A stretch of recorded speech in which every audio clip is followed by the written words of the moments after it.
I was trying to make a happy Christmas video because quite recently I sort of been doing the doom and the sort of gloom, but this little cat, this one here, Pickle, was in the way. But how could I let little Pickle sort of like how could I let little Pickle not have her play? And she loves to bite. This is play biting. Sometimes it does hurt, but she doesn't mean ow, ow, ow, ow. Oh, that really hurts. Yeah. Contradicting. Ooh, ooh, ooh, ooh, ooh. Do you remember little Pickle when she was tiny? Yeah? And now look at her. You are a lovely lady. Whew. Don't drink my coffee. Okay.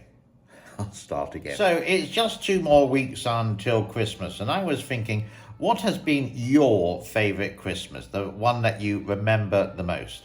For me, was way back in 1992, believe it or not, and this was my last family Christmas when my mum and dad were alive, grandparents weren't. I think 2 of my sisters were there, and my cousin Roland was there, and I had just finished working in Germany in round about the middle of November, and I didn't have any work until, you could say, March. So it was actually a really great time.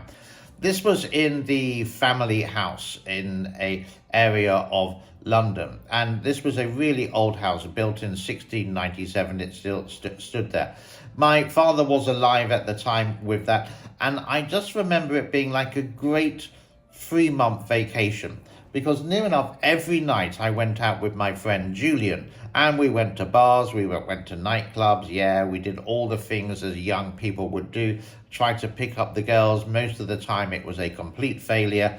And Christmas Day was actually fantastic. There you could imagine this very old traditional house with the fireplace there, the Christmas tree there, and lots of presents underneath. Now here we do have the Christmas tree up, but we can't put the presents underneath because the cats will seem to like bite and destroy the presents, so we have to put them up.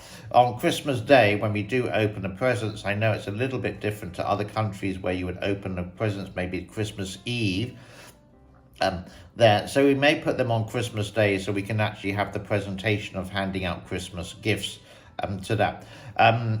Sophie and myself, we've already bought each other presents. She bought me a suitcase because Gulf Air decided to destroy my suitcase. Do you want to go out, kitty cat? Hold on a minute. No, I'm not going to edit this one. No. Oh, go on then. Do you want to go outside?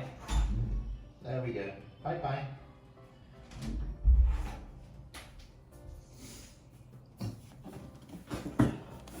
So in that way, because I've been working for maybe about 20 months non-stop with no holiday, I had a little bit of cash to spare with this.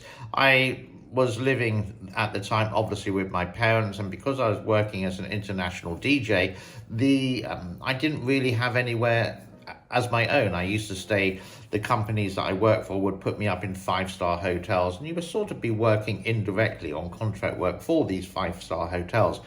And all your food and lodging was taken care of. So being young, this was sort of a brilliant lifestyle.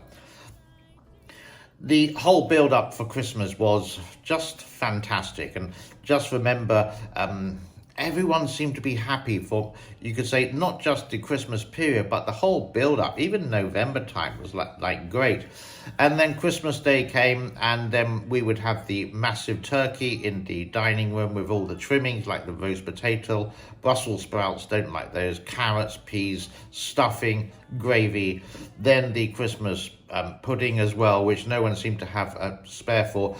Then we would all go into the living room and we'd do the Christmas unwrapping ceremony, which was always fun, and no matter how often I did it as a kid, it was always sort of like the highlight. Then it would be some Christmas movies, and then most people would have popped off to bed around about 10, 11, 12 o'clock at night. But that was my favourite Christmas. How we celebrate Christmas here, well, there's just Sophie and myself. Downstairs we do have the Christmas tree, And again, just a Christmas tree. The cats have slowly destroyed it, but not as bad as last year, so it is still standing, well, sort of. And the Christmas period, I think on the 24th, yeah, on the 24th, I think we will go out and go and see all the Christmas lights, maybe get a bite to eat. On the 25th, we're not going to have turkey, but we sort of decided let's go to our favorite restaurant called Red Piano. You've seen some of the videos of that before, and Sophie could have the baby back ribs. She really likes those, and I'm going to have their hamburger, which is so juicy and tasty. We're not going to drink on Christmas Day. It's sort of like one, we're going to be riding the motorbike, and two, there. And then maybe in the afternoon we would sit down, maybe watch a Christmas movie. There's lots on Netflix at the moment. And then evening time, maybe we would cook roast chicken with all the trimmings. You can get a turkey here, but it's like $83 for one huge turkey, and our freezer ain't big enough for it. And or even our microwave, we couldn't fit it in there. There's only two of us, so what's the point? The cats would be around, and it would just sort of be like our little family occasion. My girlfriend Sophie, my partner, is Christian. She believes in God. She's not a Buddhist. Shh, don't tell other people, because many think people are. And so it is sort of that religious festival in that respect as well. So what about your Christmas? What are you doing? What are your plans? Are you planning to go to visit some of your family? Are you staying at home? Do you want to be alone? Are you going to go to the Caribbean on a cruise ship? Ugh, Christmas not on a cruise ship. No, thank you. I've done it many times as work, and it was just sort of like, you just don't want to be there at all. Are you going on a cruise ship? Are you going to go traveling? Are you going to go to Europe? Or just tell me what you're doing. And join in with the chat with this in the comments below, so you can see what other people are doing.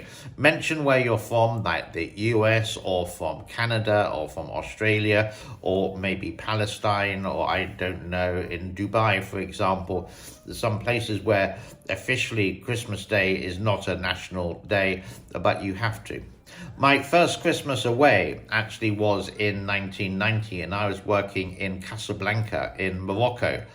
And I actually remember calling my mum and actually crying there, and because I missed Christmas so much.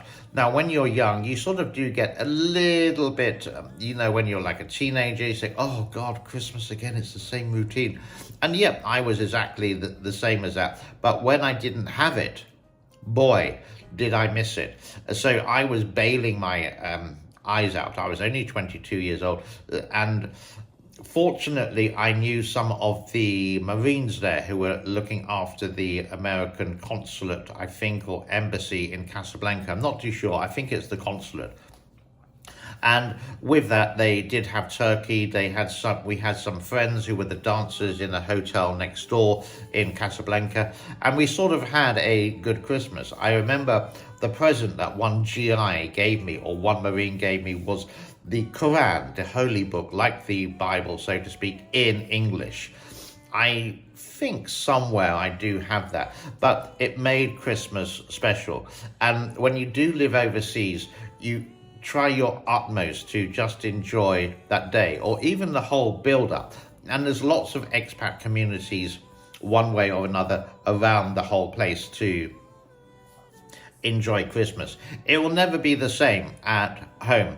Now, earlier this year on October, my mum passed away. So this Christmas is going to be very strange in a way. This is my first Christmas without my dear mama. Usually what would happen is that some of my sisters would go to her house and they would have turkey. They would open up the presents and it would be a happy time. They'd have a bit of Bollinger, a bit of sparkling wine, a little bit of champagne. So I don't know what my actual sisters are going to do this year. And then my mum would call me about 3 o'clock, 4 o'clock, UK time on FaceTime and say Happy Christmas. And it would just sort of be you could see it brings back the memories. But maybe because I've been out of the country for such a long time, I'm sort of used to not having this special Christmas. So this year, I don't know. So what's going to happen? I will FaceTime my sister, for example, or two of my sisters in the UK. I will try to get through to my sister in the United States of America and see what they're doing. I have talked to them about it, but they don't really sort of have any plans. But I hope they have a great time and move forward from the unfortunate death of my dear mama. But everyone dies, and we just got to face facts and move forward. The time for grieving, I would say, or mourning, is over, and we just have to get on and continue with the new dawn, or the new norm. So with that, I hope your build up for Christmas is fantastic. Maybe you've started some Christmas shopping. Maybe you've been to the Christmas shops. Maybe it's snowing. Maybe your village or town is all decorated with all the lights. We will be showing that a little bit later in another 2 weeks on this channel. So make sure the thumbs up, subscribe, notifications, and do share. This is me just waffling on a little bit, and maybe with your morning cup of coffee or your evening glass of wine, you can enjoy this moment with us. I'm a very open person in a way that this is my life and I like to share it with you.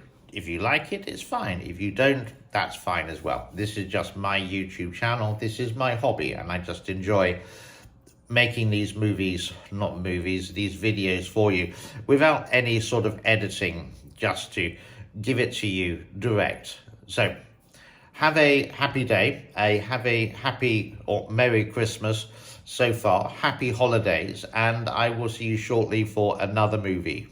I said it again, another video. Oh, I wish I was a movie star. Bye for now.